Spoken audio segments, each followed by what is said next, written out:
Thank you and a very good afternoon. Pleasure meeting all of you once again at the IIA conference. Um, it's uh, it's been my, I think, around sixth or seventh year visiting IIA conference, and it's always a pleasure because the takeaways are much more than what you come with, as to what you know, right?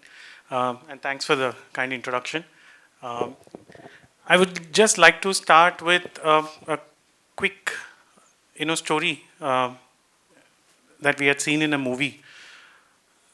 The movie released sometime in 2008, where a random caller suddenly calls two complete strangers, okay, a man and a woman, and directs them to do certain tasks.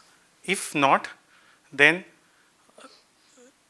the strangers are threatened with attacking their family, right? And that is also being done, right? Because the caller gives minute details of where their children are studying and how they can plant a bomb in a tiffin box and send across, right? So they are forced to act, and they are asked to also, commit, certain crimes, killing somebody, perform a terror attack. They do that because they are threatened, right? And eventually, this all leads to them going to the US Congress and planting an attack on the President of the United States. Okay? And this movie is called Eagle Eye. I'm not sure how many of you had seen it. Some of you had. Very good. Um, the interesting fact here is that this particular caller and most of the tasks were all orchestrated by a computer program called ARIA or the Eagle Eye, right? And where the eagle eye has a reason why it wants to attack. And this particular device was actually commissioned by the US government itself, right? To kind of track and monitor the right and wrong and giving a lot of baseline to it. So it moves into an area where it thinks the president had faltered in instituting an attack in Afghanistan on some innocent group without adequate information on hand. The intelligence that the computer program believed was incomplete, based on which the president had performed this attack. So the computer believes that this person has to be eliminated. Right? Right or wrong, we do not know. But that's movie, that's story, that's science fiction. If you think AI is this, right? Partly yes, partly no, because whatever we know of artificial intelligence and that noise that we hear all around, there's a slight difference between something called as general intelligence or artificial general intelligence and artificial intelligence, right? Artificial general intelligence is where computer programs can reason, can think by itself and perform tasks. Today, whatever artificial intelligence is trying to accustom is what it has been taught to do. If it is given an aura of thinking, that thinking is also pre-programmed, right? It doesn't think by itself. If, let's say, today the intelligent machine is devised or designed to create a new program, it basically goes back and checks it from an existing library of what are the use cases, and then picks it up and then chooses the best case scenario and then creates a solution right there. So that's where, I thought, with so much of noise around artificial intelligence, we have to kind of draw this parallel between, what is artificial general intelligence, at which state we are not, right? And what is artificial intelligence, where we are getting closer to, right? And there are too many technologies. Artificial technology is an umbrella technology, right? There are too many technologies that actually form part of this entire artificial intelligence bed. We started with a simple robotic process automation, and then we moved into cognitive intelligence. Then you have natural language generation, natural language programming, quite a bit of IoT coming into play. The more data became available, the more structured data became available, and the more technology that was available on hand to convert an unstructured data into a meaningful text helped AI to move on to the next level, and which is what we are seeing today. The noise today is all about either AI can do everything, or AI is something which you should not have. It's going to replace the human labor work. It's going to be ethically completely incorrect, and it is going to make human beings very lazy, the least of all to say, right? So let's, from that quick scenario that we looked at, the story that we had looked at, let's quickly look at a real life scenario, right? We know that automated autonomous vehicles are today in existence. Various trials are happening. I think, as a nation, China has progressed much more than, even what US is trying to achieve today on autonomous vehicles. But there are certain ground rules with which these are defined, right? If you, as an internal auditor or as a risk professional, would want to think about, what are the risks that, an autonomous vehicle could pose, and completely look at it from an Indian scenario. Is it possible or not possible? And why is it not possible? Infrastructure, okay. Discipline, okay, okay.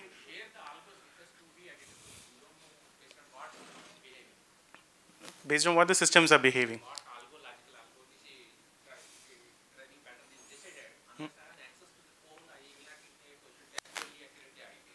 Okay, as a consumer, would you trust and get into an autonomous vehicle? In India? Very difficult. Okay.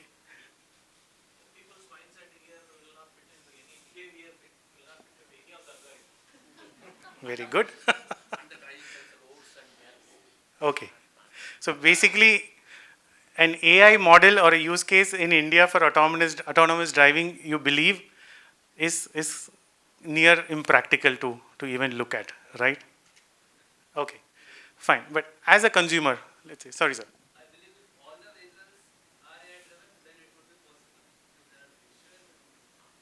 Yeah, but as he had mentioned, so in India we have this challenge of not just vehicles being on the road, right? We have every other living being also. Yeah, but still today, I don't know if you had seen certain use cases that have been demonstrated in China. They had tried this in some of the most congested areas, in completely unnavigable sections. It was able to do that. Today, most of the cars, especially the latest ones which are getting released, even the basic models, a little in the mid-range, if you look at it today, comes with an automatic parking feature or facility. I'm not sure how many of you tried to do it, but yes, it does come. And maybe you can try to do it and give it a shot and see if it is parking without any scratch or without any hit happening somewhere. But certain things are possible, and that's the way we go one step over the other. When first the automobile was itself invented and launched, there was no road rules, right? There was no signals, and slowly these things started coming into picture. And I think from that point of view, we will redraw our rules, regulations, and accordingly fit in this. But the most important factor is still, as a consumer, as a user of the vehicle, will you trust and go and sit in the vehicle? Not in India, let's say you're going and sitting in the US. Yes. And I'm not sure if you know, most of our metro trains today are autonomous, right? Because there is a guided rail path. There's more control in place. So what gives you that trust is that the more control, the more checks and balance that a particular technology has, you start trusting it and then you start using it, right? And that is all what we are going to look at today. With this explosion of AI, I think all said and done, technological advancement is something which is unavoidable, right? But how do we, constructively take it forward in such a way that we do not, look at any of the mishaps coming through and use the technology for better use, is what it is all about. As I had mentioned, many of you had mentioned, what are the rules, regulations. There are local laws, regulations. So even for that matter, if you look at any new technology being, implemented in your organization, many of the fundamental questions you would ask is like, what use it is going to bring about, right? As if you're an internal auditor, you'll wear multiple hats. First of all, whether it is going to realize the money that it is getting invested for, right? So that contextual risk always comes into a play. I'm investing money onto something. How do I know that this is the right technology that I'll have to go behind, right? We normally have this case with, uh, let's say an organization whose user profile does not have tech savvy customers at all. Now for them, if you go ahead and implement a very high end technology solution and you think and believe that they are going to adopt it, may not be, right? But at the same time, you are at peer pressure, your competitors have started doing it. So are you forced to? So that's where that clear understanding of contextuality, whether this technology is applicable for me or not. If I adopt it, what are the regulatory challenges am I going to face? Even in this case of an autonomous car, how sure am I that whoever has programmed it, probably somewhere in Germany, somewhere in China, whoever has programmed it would have known the local laws of India to drive. Some things are very conceptual. A car will have to gradually increase speed, but if they had designed a car for a Chinese highway and if you're going to use it in the next street, may not work, right? So how contextual is that particular use case that it is going to be applied for? I think that is also something which is very, very critical. With that, I'll quickly take you through some of the key risks. I mean, there are more and more risks that we look at, when we talk about AI. And again, I would want to kind of draw that line. It is more to bring about a balance. We are not saying that AI will have to come and replace everything. We are not saying that AI should not come in at all. But when you are moving into a new technology, what are the key considerations and risks that you will have to look at? And how do you mitigate that with necessary checks and balances is all what it is about. So if you look at bias, so as I had mentioned earlier, the entire AI model is dependent on data. How good your data is, right? And if you are having some amount of bias in the data, right? Let's say, for example, you are using an AI engine to screen, source, and help you recruit professionals. Now, this AI engine is going to, by itself, it will understand what your job description for the profile which you're going to screen. It goes to Naukri.com. It goes to LinkedIn. It does a screening of the profiles, and then it gives you. Somewhere, if it has misunderstood that it is only going to be a job for a male member, which may not be a right case. Now that's a bias which is coming in. And somewhere if you're training data, because every AI model gets trained, right?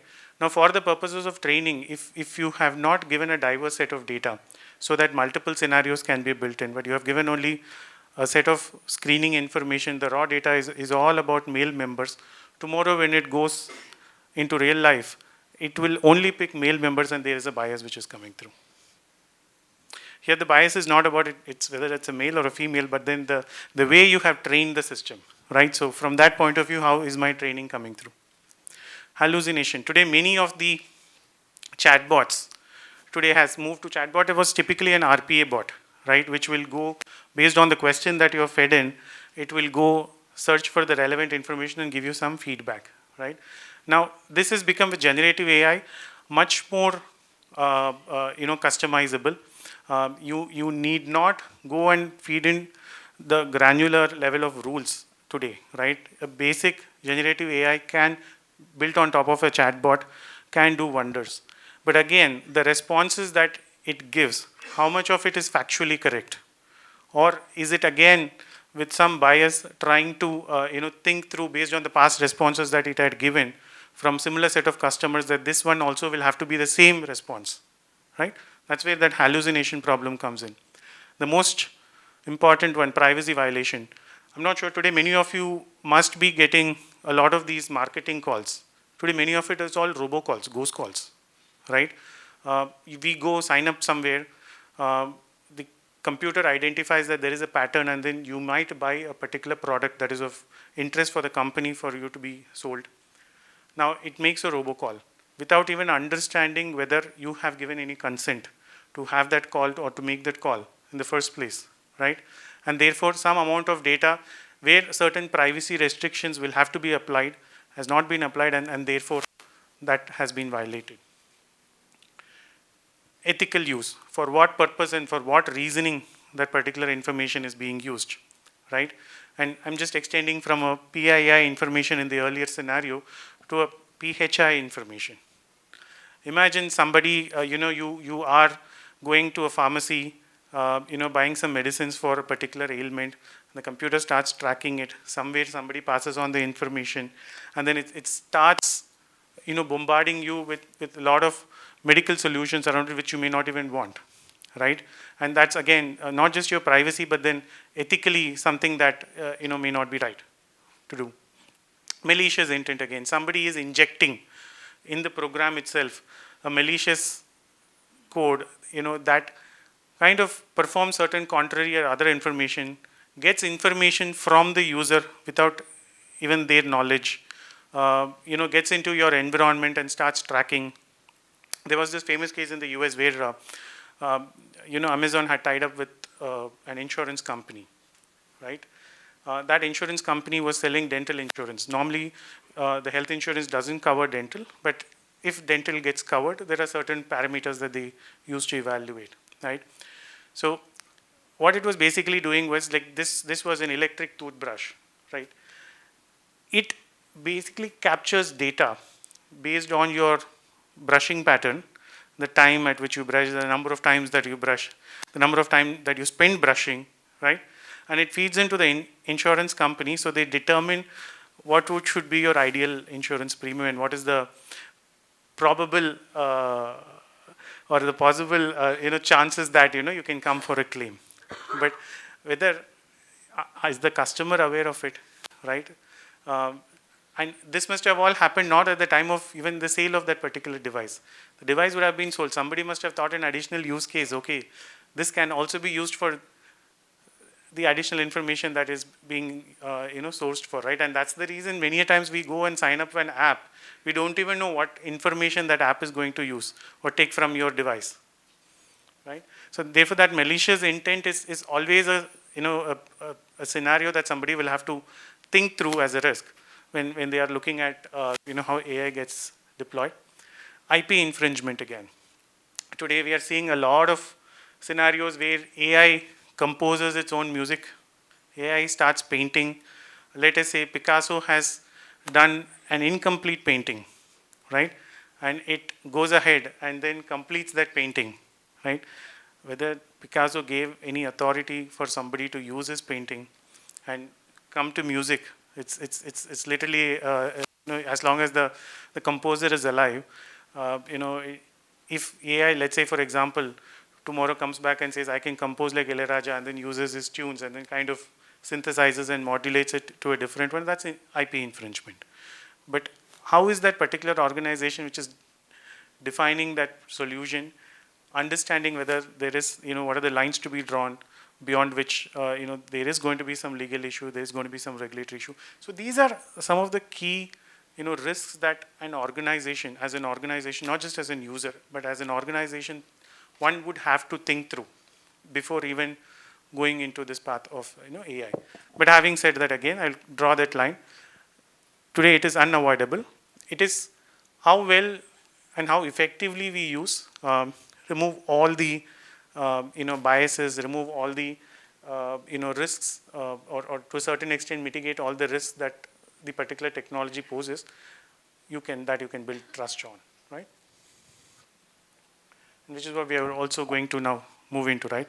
So when we talk about responsible and ethical AI, so it is all about building trust, right? You have implemented AI as a solution in your organization. You need not be a tech company like a Google or a Microsoft or a Meta for that matter, right? But you are, let's say, a hardcore manufacturing company, but you're using AI, let's say, for your own R&D. You're using AI for your own customer experience. But how do you give that comfort to your customer that the technology that you use is devoid of any ethical issues? You have built it in a responsible manner, and therefore the trust gets built, right? And one of the most talked about topics today with AI coming through is the digital divide, right? It divides significantly. Take the case of a bank, like in India, let's say public sector bank. Today, you are going to implement a solution, a digital solution, with a lot of AI engine running, and then it is prompting and giving you a particular solution. What you need to also understand is that a significant portion of your customer is going to be of the age group or the profile over 50 years, right? And therefore, they may not be very conversant with this particular new technology coming through. One of the key postulates in bringing about this digital divide, or fixing this digital divide, is for the organizations and companies to ensure that you provide the same level of service through the digital channel as well as the non-digital channel, right? Even if there's going to be one customer who's not going to come online for you, you have to ensure today that he gets the same kind of service the way he will be getting. Of course, digital gives you convenience, do business from wherever you want. But if the customer will have to be serviced through non-digital means and channel, that divide will have to be broken down. Similarly, again, cognitive biases, we talked about bias a little earlier as well, in the way training data is being looked at. But the way the neural engines work, typically the place where the computations happen, the decision making happens, and how did it arrive at or come to that particular decision. Today we talk about explainable AI, right?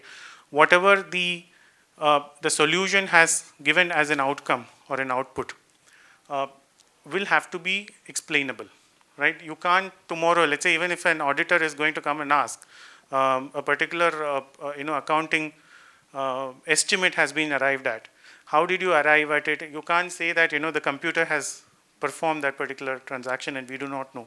Therefore, that explainability is a very, very critical factor. And it is going to be challenging with more and more black box approaches coming through. When I'm saying black box, today with the volume and the velocity of data that this AI engine uses, and the neural networks process that information, how it has processed, what was the model that it had used to come out with a particular response, it is going to be very difficult. Everything is not going to be clearly visible. So today, the AI agents themselves are building solutions to understand how the model has worked and clearly lay out an explanation in terms of how the decision making has happened, so that it is much more comparable. Many a times you will have to select certain sample scenarios and then reperform and check whether, let's say in this scenario of accounting estimates being automatically come through, you will have to reperform and then check and confirm whether it has been right or not. So therefore, that bias happens at all levels, be it the training data that you use to train the particular AI engine or solution, the availability of information. There is a psychological theory that people will say. So irrespective of whether it is a fact or not, if you are able to quickly recollect something and say that, this is I know and therefore a person is like this, you will go by that irrespective of the fact. More or less it is similar with the systems also. The latest information that is available, or the most easily accessible information that is available and the closest that is available, the system will go pick that up and then rely on that and perform a task, right? But how do we ensure that all the necessary and relevant information are being made available to the system so that it can perform that particular task in the most unbiased manner? Similarly, privacy. There are lots of privacy laws across the world. How do we ensure that, especially when one system talks, we have come to agent tech now, right? Where one system is talking to another system across multiple organizations. You have a supply chain linkage happening. In all of this, how do you ensure that whatever is the risk that you have foreseen is also extended to your supplier and the other parties in the entire ecosystem? And when an AI agent is working, how do you ensure that all of this is being taken care of? And that is where the overall accountability factor also comes into play. And all of this put together, if you try and emulate a model, that's where it will help you give a trustworthy AI.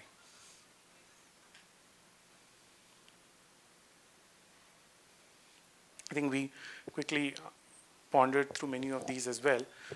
For an organization to look at a new technology, as I had mentioned earlier, it is most important to first decide on whether that particular technology is relevant for me or not, right? have I started using an AI technology just because my peers or my competitors have started using it? Or is it something that is going to enhance my customer experience because of which I'm going to try and deploy it? So therefore, that contextual question is very, very important, and that will drive the entire program for an organization to come through. And again, as internal auditors, it is very, very important. Today, many organizations, especially global financial institutions, have started putting in place framework where internal auditors will also have to, even before something is being designed, internal auditors will have to step in and then understand what are the risks that are going to arise out of this new technology which is going to come through. And that's not just for AI, for all of the emerging technologies.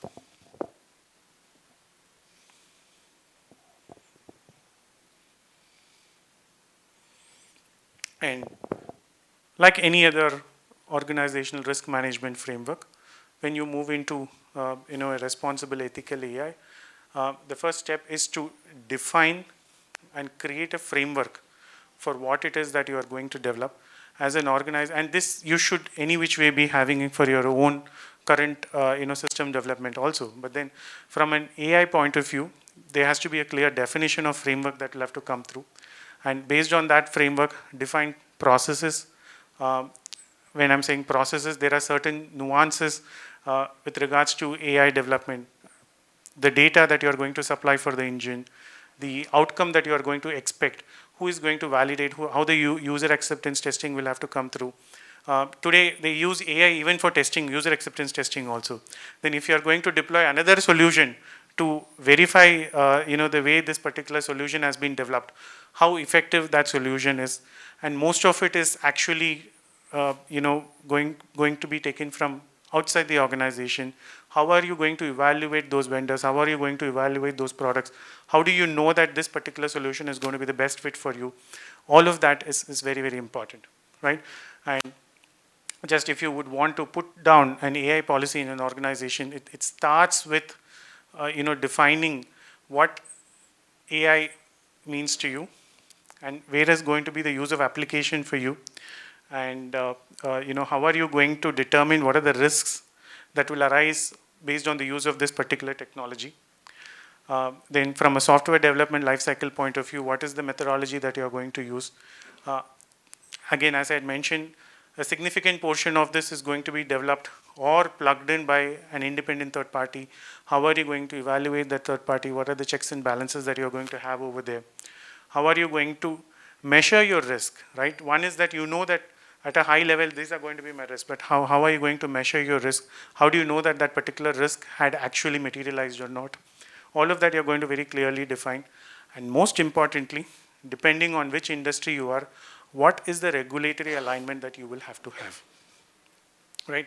Especially if you're in the financial industry, many times you may have to even run this solution past the regulator first, right? Because the regulator is also going to seek a lot of information, and if he's going to rely on an output coming out of an AI engine, the regulator should also be satisfied that whatever information that this AI engine is generating is complete, accurate, and then whatever decision making that has happened has gone through adequate process.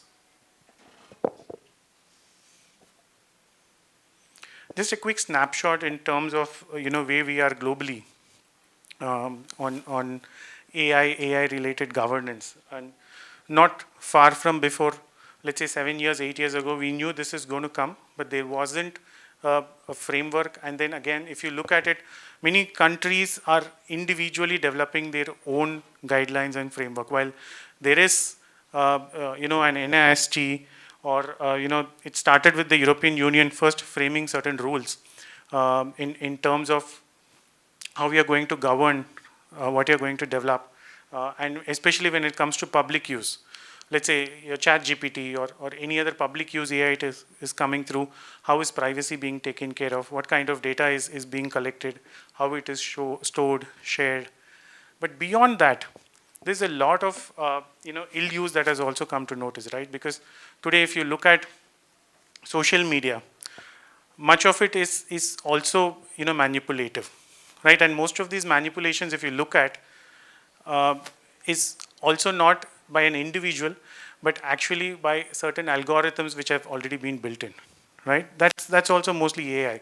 We had seen issues happening in Myanmar, the way the Rohingya issues had happened, and how constant push of certain messages was being sent. Um, so even today, let's say if you're using YouTube Shorts, the more frequently you watch a particular type of video, the more you will be given that kind of an information, right?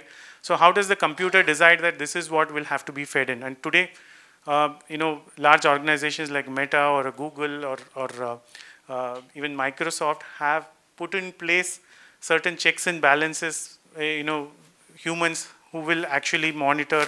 They have their own keywords to look for if a particular message is unintentionally being pushed, if some hatred is unintentionally being pushed.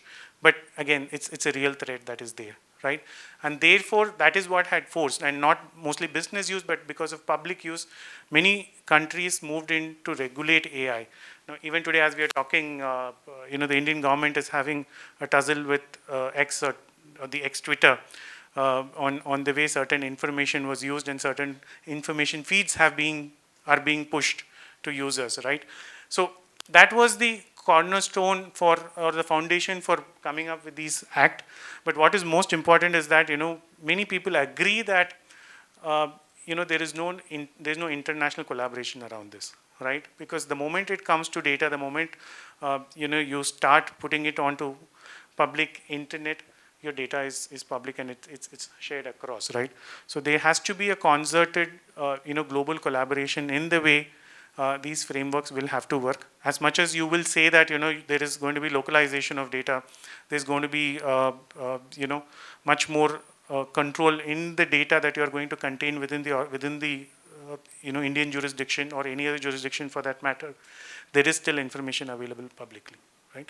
And how are we going to deal with it? There needs to be a global collaboration. This is a quick India story. India, again, we have started putting across a framework. Interestingly, I don't know how many of you know, the Tamil Nadu government also has an AI policy, ethical AI policy that had come in 2020. And it primarily talked about digital divide and misuse of information that these engines typically use. A lot of references to Information Technology Act, the new Digital India Act that is going to come through probably in the next 1 or 2 years, is all going to talk about this. And something as simple as what we thought about was more a financial matter is the audit trail related compliance that had come through. But audit trail requirement was also primarily rolled out as a building block for one of these digital transformations happening, right? Because we are talking about touchless finance. Tomorrow, a transaction is going to happen somewhere, and there's nobody except for your month-end close entries. There's not going to be any journal entry that anybody is going to pass, right? Everything is interconnected, including your shop floors, including your factory floors. All your transactions are going to be posted automatically through IoT, and therefore, with all of this coming through, you need to have adequate regulation and governance around.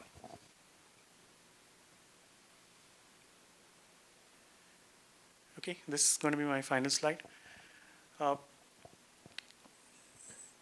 Any AI organization or anything that you would want to bring about in your organization is going to be fueled by some of this, right? Or the most important, you need to have technology, and that technology needs to have data. Again, without data, without adequate relevant data, AI is not going to succeed. What kind of an operating model that you're going to currently have? Many times we have decentralized operations in the organization. With AI, you will see more and more centers of excellence coming through, whose main duty is to, primarily screen data, sanitize data, and then, ensure that there's more standardization coming through, so that all your processes become much more standardized, and the decision making and the feed of information is going to be much faster. And your talent is going to become more techno-functional, where you will have to tomorrow, if you don't have, you will have to develop talent which just doesn't understand the business work that they're doing, but also understand the technology on which they are operating this platform, right? And this technology is not just your own technology, it's going to be technology of your suppliers, it's going to be the technology of the customers who are going to interface, with you on. And finally, and most important, to have a responsible, ethical AI, what is more important is the risk management framework that you're going to have, right? And we discussed about so many risks out here. Again, AI is not something which you can say no for, but eventually, if you're going to have a trustworthy AI solution, which is of use for you within your organization or for your customers, you need to have an adequate risk management framework covering all those important aspects, be it addressing bias, privacy related concerns, any malicious intent that is coming through. So all of those, if you kind of identify and then understand what are the risks that are going to come for your organization and how you're going to eliminate those. I'll take a quick pause here for any questions. Yeah.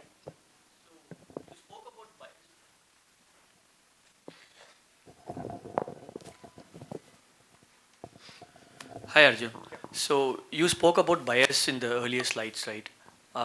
The data related bias and how it leads to the quality of the output, right? So you spoke about the quality of the underlying data, but there is also a thing like the quantum of it also, right? How do we have to generate the quantum of the right combination in order to arrive at that? They say data diagnostics are the initial stages of development, right? Most of the cases it's developed first and then the data diagnostics happen and we lose a lot of time there. So it typically depends, the quantum of data, the training data that you're talking about with which you're going to train the AI engine, and directly depends on the use outcome of that particular solution. That, let's say the same case, if you're looking at HR screening, you will have to understand the number of different job descriptions that there are in your organization. And for each of the job descriptions, you will have to understand what is the talent pool that is available, right?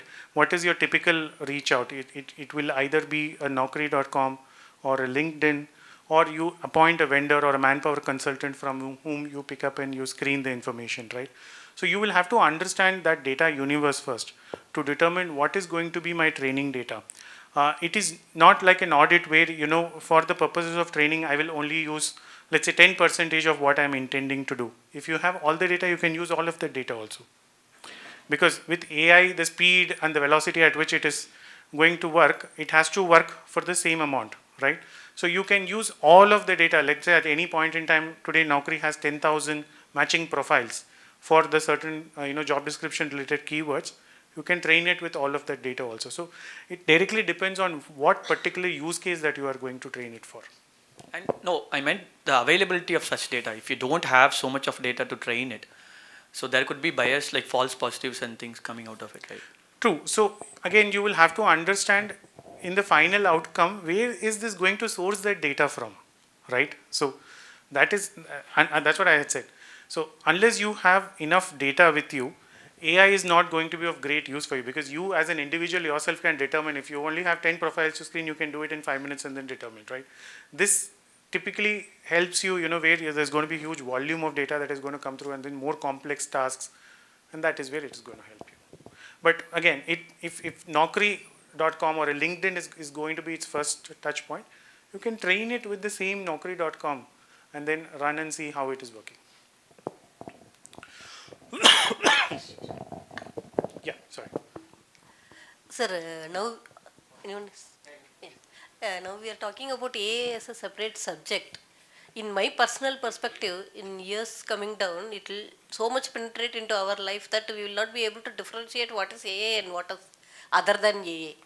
Do you think this will be a separate subject in near future also? See, that's what To I. have separate rules and separate controls. So, till some time ago, robotics was a very favored subject, right? You have a discipline on robotics itself. So these micro specializations will definitely happen. And if you're talking about AI specialization will also have its own lifespan in terms of what needs to be studied and how it needs to be studied. But the challenge with AI, the more and more you're looking at and seeing this, is it is going to replace many of your, existing, rudimentary tasks that we have been doing. So any specialization or studies you're doing on those areas probably will not have as much meat as, what you're going to, learn in terms of technology in the future. But definitely this will also be one of the most favored subject, right? What really matters is, in what field or what space you are going to use this particular technology. So we had this one session before, right, of track 2 as well, where he was talking about only 40 years before we started using personal computers, right? So today what we are seeing is that manifestation of computer technology across all fields. Earlier it was only for communication and for calculating complex mathematical transactions. But today what we are seeing is the use of computers across all fields of life, all fields of life. And therefore it is going to, significantly move forward that way only. I hope I have answered your question. Hi, Arjun. So I just wanted to ask like a bit more specific question in terms of, so for example, there was a situation that I encountered. So there was an AI development team, and there is also a traditional IT team who basically are custodians of applications, etc. Right? Now these AI team decided to put in artificial intelligence on the existing sort of applications that are supporting the business. So when we came in and we decided to do an audit, we wanted to manage that risk of unauthorized changes being pushed to production. Typical change management, that there should be an approval process before something gets pushed on to production. Now the challenge that we faced was they were looking for recommendations saying that because the AI model was very immature at the moment, although it had gone live, but they had to do real-time training also and put changes per se continuously to production to train the LLM model. So they said we cannot, every time in every iteration, we cannot go to the traditional IT folks and take their approval and then push all of these changes because there were multiple. So in that scenario, how do we manage that risk of, unauthorized changes, and what should our recommendation be to that AI team? So here your significant risk is, in my view, is not about unauthorized changes to the AI model. So that is what they were trying to do. It's like they were training the model to give better results. Here the risk is more to, understand how effective that particular outcome or result is coming through. And then if you dial it back, you will understand, whether any of this has been adequately, processed or not when it comes to, let's say, if there are more changes coming through within the AI model, it could be either because they have injected more data, different sets of or diverse data. For some of it, they may have some amount of trace. They would have mentioned at this point in time, I'm trying and giving more data with more diverse fields so that it can try and simulate better solution. Or you kind of modify some of the coding, and you will have challenges when they are modifying the coding, right? The AI model itself changes. As an auditor, typically what we will look at is whatever is the output that AI engine is throwing out, how conclusive and effective is that output is what we will look at. And for, let's say, a material set of cases, you are able to determine that output accuracy, then it should be fine. Sorry, just one confusion. So we also wanted to mitigate that risk, saying that if they are training the AI model, it should not also break these existing features. Like somebody in their day-to-day job does not push a change that they should not, and they are not aware of because of the existing features that have already been built. So we also wanted to mitigate that risk as well. So not just the output of the AI model, but also the existing model of the application should not break, or it should not go as an unauthorized change. So that is where the effectiveness of user acceptance testing and the functional testing that they do significantly plays a larger role, especially on AI. Because the number of scenarios that you will have to think through and then build it into your testing scenario is much higher, much more complex. So as an auditor, you should actually understand how this was being done. Unlike a very standard, straightforward user acceptance testing, understanding, okay, this was my business requirement, whether this particular output has come or not, have they followed the process, okay, not okay, no. But then here, the different kinds of scenarios that they have built to test, the effectiveness of the solution is very, very important. Again, the other one is the regression testing that they will have to do to, ensure that the system does not, negate any of the other functionalities which was already being performed. Okay, thank you. Yes, sir. Just can you give us a little bit of flavor of where do we stand in terms of auditing AI? Because AI itself is in development stages in a lot of places. So is it developed? And if so, what kind of AIs we are auditing? Is it the generative AI or the native AI or the robotic or the agentic AI? So if you can give a little bit of flavor from your experience, that will help us. Sir, auditing AI is today evolving, right? As I had mentioned, be it whatever kind of AI, native or generative, the the biggest challenge, really lies in understanding, especially the model which is being used. And if it is entirely black box, you really do not know what's happening within that particular engine, and that is where, today many of the tech companies have themselves come with certain solutions which are being again tested, and it gives a clear explanation in terms of how it has evaluated that model. Let's say, for example, IBM has a Watson X governance. Same way Google has its own solution. Other than the model, everything else can be put across a risk-based audit framework and then tested across. What is more challenging is if it is black box and then the model to be tested, whether how it has performed certain tasks and then come out with an output. That's the challenge. Mostly it will be black box, right? Mostly it is black box. Yes. Yes. But many a times what happens is engineers, when they do know that, when they're building itself, this is going to be black box. So they build a sub engine to give clear explanation in terms of how the model has worked, right? Now, but then again, as an auditor, you become more skeptical and try and understand whether that engine is performing the task it is, entrusted to do. But yeah, you have certain checks and balances to be, built in over there as well. Yes. I have a question following on from what he was saying. So, training data to ensure that bias did not come before, like at that stage of training is fine. But AI as a concept is something that's going to be incrementally learning and teaching itself. Correct. Right? So, at what point this bias could creep in, and especially say highly regulated sectors like financial services. One element of mis-selling, right? It's not like internal audit or anything is going to be monitoring the AI outputs. Correct. Every time. And the argument for AI is you will have lesser monitoring, you will have lesser workforce, so to speak, right? How do you then merge this contradiction, right? I should have enough manpower or whatever power to be able to monitor the results.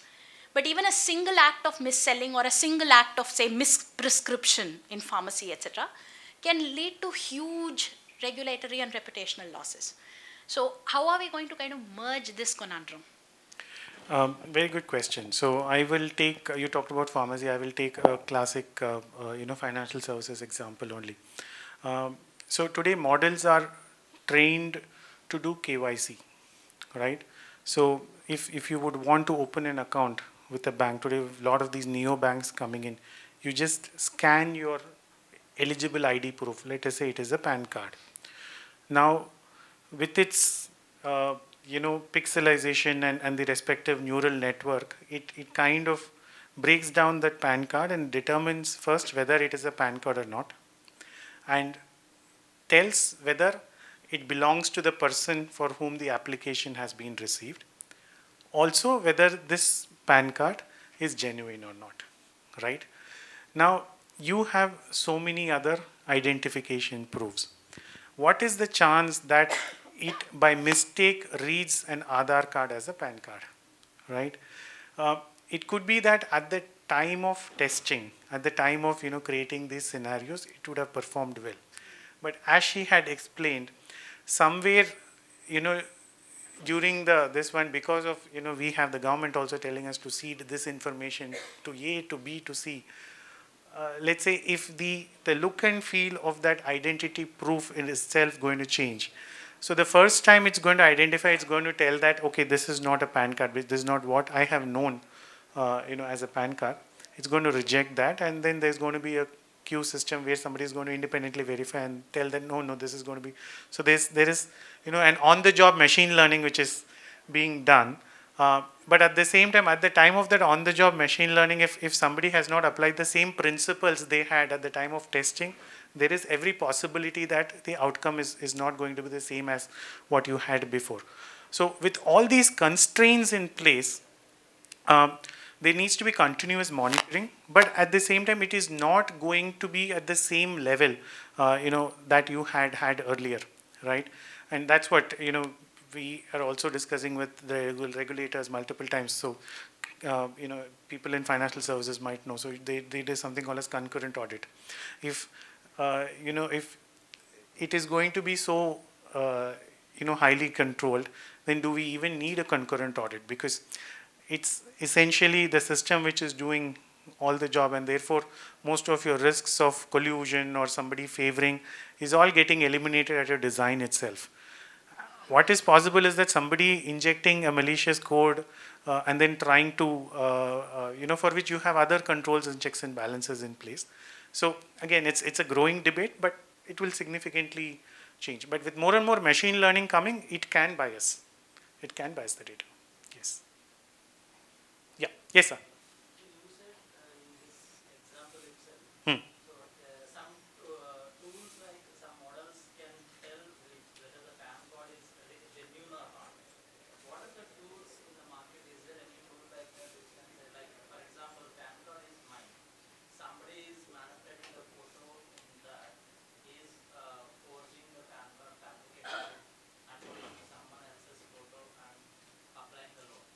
So how the model can know that whether the PAN card is So what happens is, today you can also see that, many a times we struggle. Let's say we go for a public function like this one in IIA. I don't know if they had clicked many photos of you. There are today apps where it is available. You just take a selfie, and then that selfie compares with the list of photos that the photographer has taken, and just picks out, filters out, and then picks out, and then tells you what is yours. How does this happen? Because it kind of grades, pixelates your face, breaks it down into minute parts, and then compares. Now, if that breaking down happens, and if somebody has built on layers on top of an existing PAN card, it will obviously turn out as a fake one. But again, it also depends on to what level you are building that. So there are multiple neural networks. Okay, there is something which is going at a basic level, at a deeper level. So especially with regards to identity verification, identity matching, this was today in Kumbh Mela, they do a live screening of images, okay, which will immediately compare your face with the National Criminal Records Bureau, and then immediately pass on an alert to the respective law enforcement agency that there is a threat here somewhere, right? So that is possible, right? And when the last Kumbh Mela happened, this was the same technology was implemented, but at that point in time there was a training bias because this technology was a foreign technology. It could only identify a white man's face. A brown face, it found it very difficult to screen and then compare, right? So your training data is also very, very critical like that. So there are a lot of neural networks, K19. So today, most of them, build their own tools and solutions with multiple, neural networks. There is a K19 neural network. So KYC, again, bank to bank, it varies. Actually, I wouldn't quickly, recall and pick it up, but there are solutions and tools available. Any other questions? Good. I think we are just on time, I think. So thank you so much. Again, I'm available here. Any further questions, we'll be able to respond to. Thank you so much.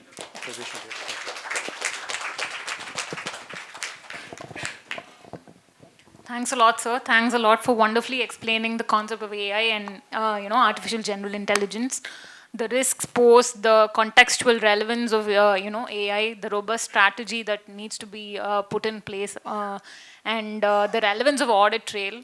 So all these have been eye-openers for all of us. I'm sure there have been a lot of key takeaways from, apart from what I've just mentioned. Thank you so much. We would like to hand over a small, memento in as a token of appreciation. Would request